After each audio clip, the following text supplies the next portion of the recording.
John was living the dream, a beautiful wife, 2 wonderful kids, and a house with a white picket fence. He had it all. He had worked hard, climbed the corporate ladder, and secured a comfortable life for his family.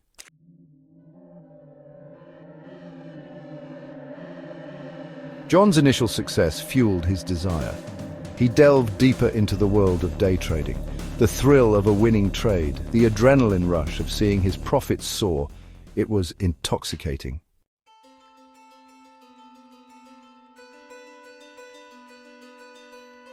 Mary noticed the change in John. He was distant, preoccupied, his mind always elsewhere. Family dinners, once a cherished ritual, became a battleground. John would be glued to his phone, his attention divided between his plate and the market.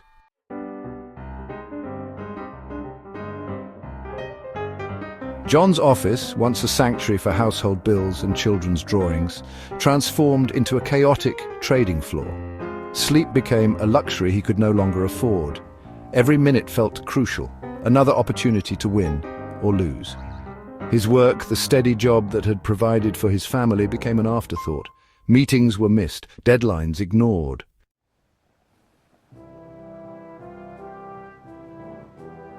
Weekends, once reserved for family outings and lazy mornings, were sacrificed at the altar of the market.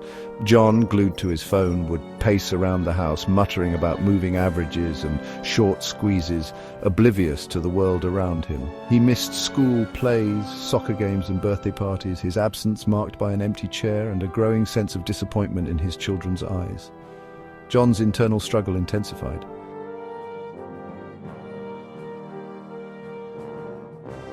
The once warm embrace of their bed turned cold. Mary lay awake at night, listening to the faint glow of John's phone illuminating the ceiling. Conversations once filled with shared dreams and inside jokes were now strained, punctuated by awkward silences and unspoken resentments. The arguments became more frequent, fueled by Mary's growing frustration and John's inability to understand the depth of his neglect.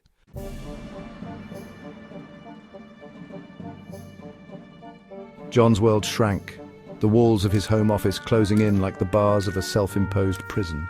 He stopped answering calls from his parents, their worried voices a stark reminder of the life he was neglecting. Family gatherings, once a source of joy and laughter, became burdens, obligations he couldn't escape. Isolation became his new normal.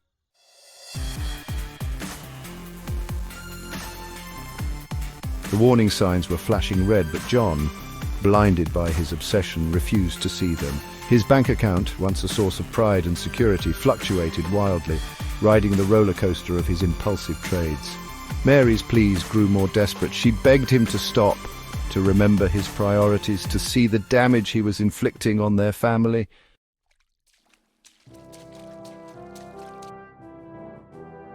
The storm that had been brewing finally broke on a night much like any other. Rain lashed against the windows, mirroring the turmoil raging within their home. John hunched over his computer screen, his face illuminated by the cold glow of the monitor, was oblivious to the tears streaming down Mary's face as she stood silently in the doorway. Mary's heart shattered, the pieces scattering like shards of glass on the cold hardwood floor.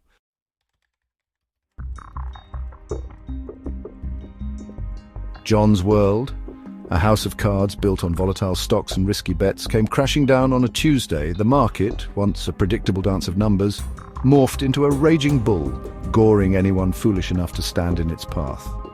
His screens, usually a symphony of green and red, bled crimson, each ticked downwards a nail in the coffin of his dreams. His carefully crafted portfolio, a testament to his hubris and self-delusion, evaporated before his eyes.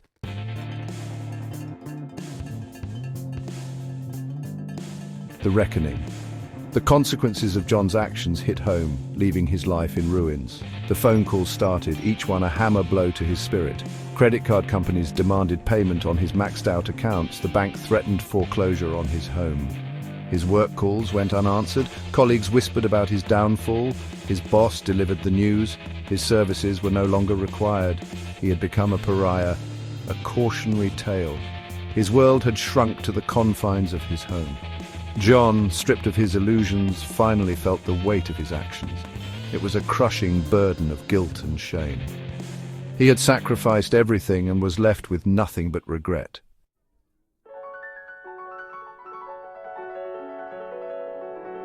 Section 3. The Aftermath.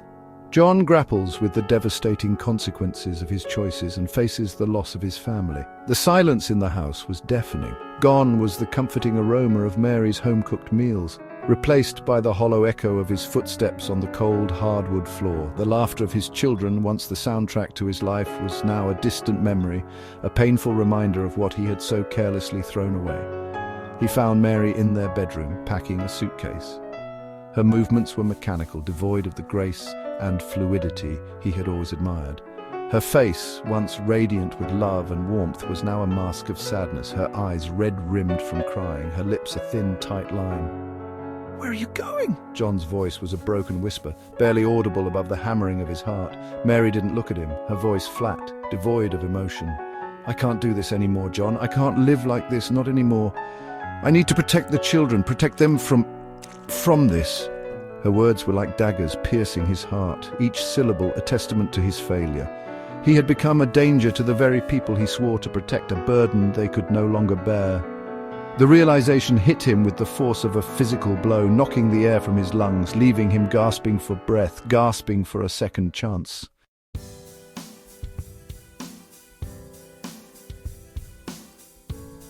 Section 1. The Abyss. John hits rock bottom, facing the consequences of his actions and battling with despair. The slam of the front door echoed in the empty house, reverberating through John's soul. He was alone. The silence morphed into a monstrous wave, dragging him into the abyss of his despair. His breath caught in his chest, each inhale a Herculean effort. His gaze fell on a framed photograph, a relic from a happier time. It depicted John and Mary on their wedding day, their hands intertwined, a symbol of their unbreakable bond. Now, the frame felt cold and distant, the glass smeared with his fingerprints. Days turned into nights, marked only by the rising and setting of the sun.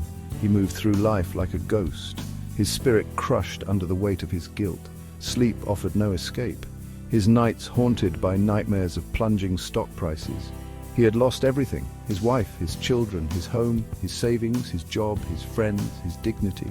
Even the allure of the market, the siren song that had lured him to his doom, now held no appeal. The screens that were once his battlefield, his escape, now stood dark and silent, mocking him with their emptiness. He was a general surveying the ruins of a war he had waged against himself, the casualties his loved ones, the spoils nothing but ashes and regret.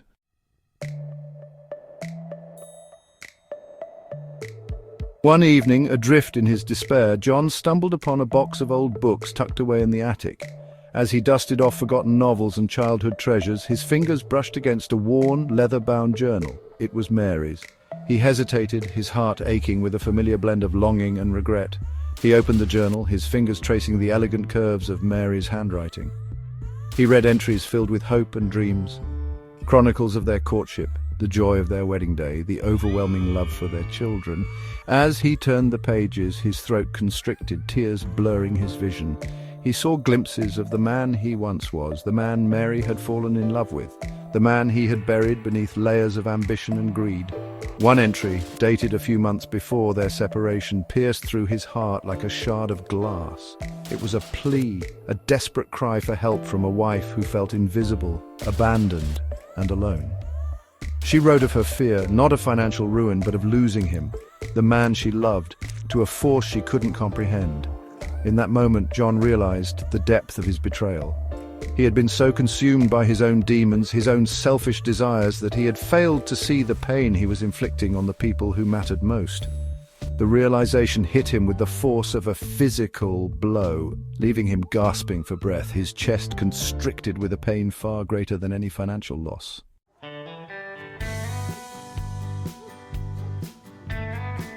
John spent weeks in self-reflection, replaying missed opportunities and broken promises. He saw the fear in Mary's eyes, the disappointment in his children's faces. The guilt was relentless, but he faced it. He knew he had a long road ahead. His obsession with trading was an addiction, not about providing for his family. He had mistaken wealth for happiness. He couldn't change the past, but could take responsibility. He started making amends, rebuilding bridges. He sought therapy, and joined a support group. John began to understand his triggers and the need for control.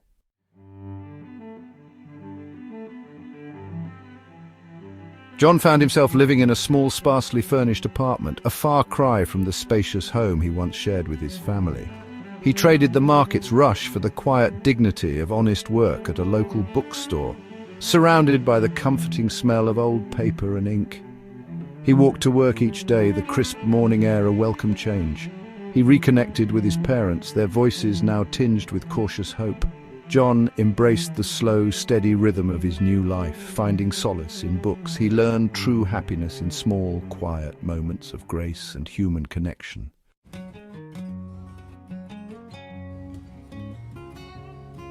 Weeks turned into months. John thought about Mary and the children every day. He wrote letters, pouring out his remorse and hopes. One day he called Mary. The phone rang twice before she answered. Her voice was guarded, hesitant. He apologized, his voice thick with emotion. He didn't ask for forgiveness, just wanted her to know he was sorry.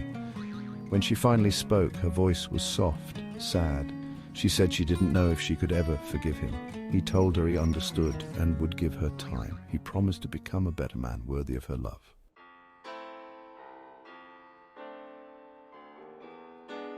One sunny Saturday morning, John received a call. It was Emily.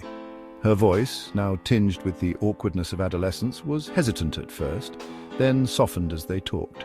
She told him about school, her friends, her upcoming soccer tournament. He listened intently, his heart swelling with a mix of pride and longing. Emily agreed to meet him at a local park, a neutral space filled with the joyful screams of children and the comforting scent of freshly cut grass. He sat nervously on a bench, his hands shaking as he watched her approach, her gait a familiar blend of Mary's grace and his own long stride.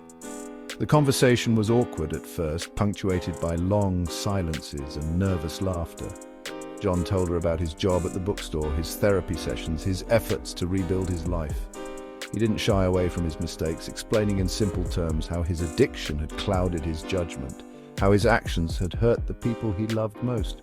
To his surprise, Emily listened without judgment. She asked him questions, her young mind trying to make sense of the complexities of addiction and forgiveness. He answered her honestly, his heart breaking at the thought of the pain he had caused his little girl. They talked for over an hour, a fragile bridge of understanding slowly being built between them.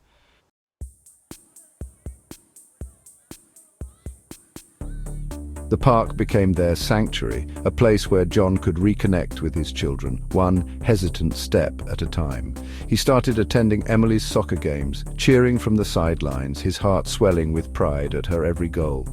He brought Ethan his favorite comic books, sharing quiet moments in the bookstore, their laughter a balm to his wounded soul.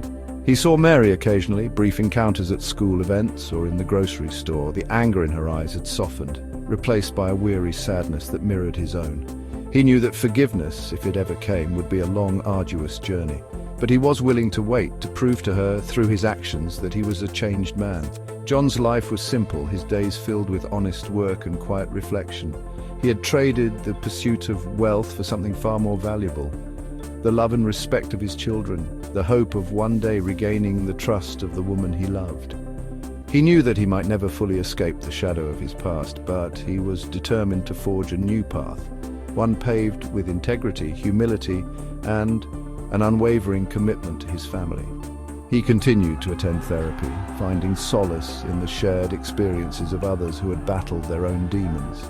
He learned to recognize the triggers that had once driven his addiction: the need for control, the fear of failure, the allure of easy money.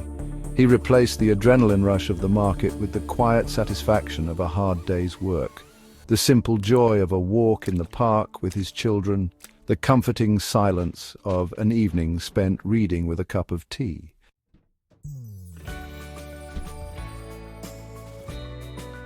One evening, as John was closing up the bookstore, a familiar figure stepped inside. It was Mary.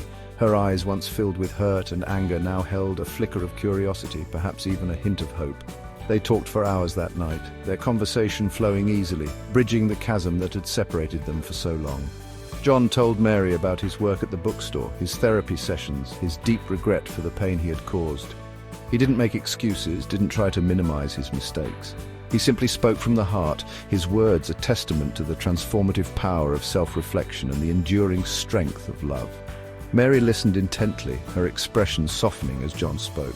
She told him about the struggles she had faced, the challenges of raising their children alone, the fear that she would never be able to trust him again, but she also acknowledged the changes she had seen in him, the humility, the honesty, the genuine desire to make amends. As the sun rose, painting the sky with hues of pink and orange, a new day dawned for John and Mary. It wouldn't be easy. They both knew that. The scars of the past ran deep, a constant reminder of the fragility of trust and the devastating consequences of unchecked ambition. But they were willing to try to rebuild their foundation, brick by painstaking brick, on a bedrock of forgiveness, understanding, and a shared commitment to the family they both cherished.